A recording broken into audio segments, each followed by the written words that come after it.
अब चाहिँ म न्युरो र आलुको तरकारी पकाउँदैछु आजको रातिको खाना। अब साँझ पर्न लाग्यो अनि न्युरो र आलुको आज बिहानको दाल छ खाना बसाले। त्यसपछि न्युरो र आलुको चाहिँ अचार बनाउन लाएको। न्युरो चाहिँ अघि नै केलाइसकेको थिएँ। आलु चाहिँ यो घरमै फलेको आलु भएर अलिकति कोही बिग्रिया कोही उम्रिया, त्यही भएर आलुलाई तास्न लाएँ मैले।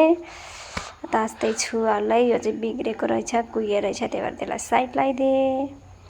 अनि अर्को आलु तास्दैछु। हामी चाहिँ आलु धेरै खानौँ, बाबु चाहिँ न्युरो खाँदैन, त्यही भएर छोरोको लागि चाहिँ आलु हाल्नुपर्छ। त्यही भएर 2टा मात्रै आलु तासतुस पारेर काटकुट पारे। पसिना अति आउँछ, भान्सा पङ्खा छैन। आलु न्युरो चाहिँ अब मम्मीले खोजेर ल्याएर राख्नुभएको रहेछ। अनि त्यहाँ किटाणुहरूले फुल पार्छ किराहरूले भनेर त्यसलाई पहिला तातो पानीमा उमालेर अनि बल्ल पकाउने गर्छौँ हामी चाहिँ। हजुरहरू कसरी पकाउनुहुन्छ? म चाहिँ त्यसरी नै पकाउँछु। पानी उमालेर अलिकति बेसार हालेर त्यसमा न्युरो हाल्ने, त्यसपछि 5-6 मिनट जस्तो त्यसलाई उम्रिन दिने छोपेर। उम्लेपछि अनि त्यहाँ किटाणुहरू भए पनि फुलहरू पारे पनि त्यो नष्ट हुन्छ अनि हामीलाई डायरिया केही रोगहरू लाग्दैन। अब चाहिँ झरीको न्युरो अलिकति खाने सतर्क नै हुनुपर्छ। त्यही भएर अनि आलु सालु काटकुट पारे। प्याजहरू काट्न लाएँ, लसुन लिएर आएँ, प्याज हाल्नु पर्यो तरकारीमा। सबै थोक टमाटर, प्याज, लसुन। हामी चाहिँ अदुवा खाँदैनौँ किनकि बुवालाई अदुवा खान मिल्दैन, बुवालाई पेट पोल्छ। त्यही भएर हामी चाहिँ तरकारीमा सकेसम्म अदुवा चाहिँ हाल्दैनौँ कि बुवालाई निकालेर पछि हाल्ने गरेछौँ।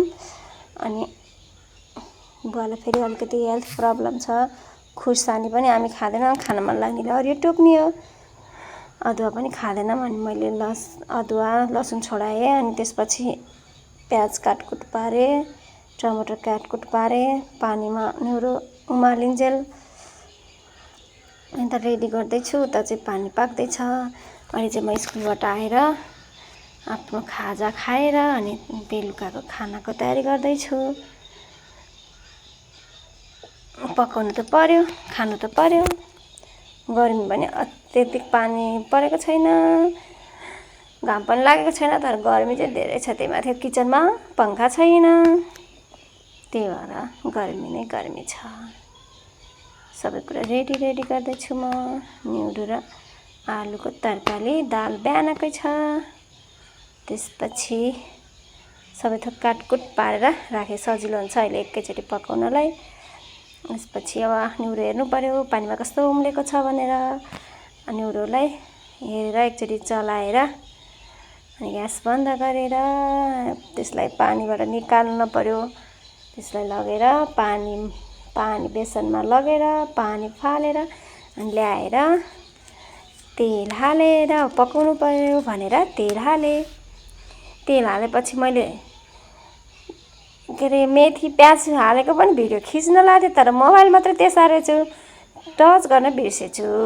लिएर आलु हालेर चलाएँ आलु हालेर चलाएँ मैले।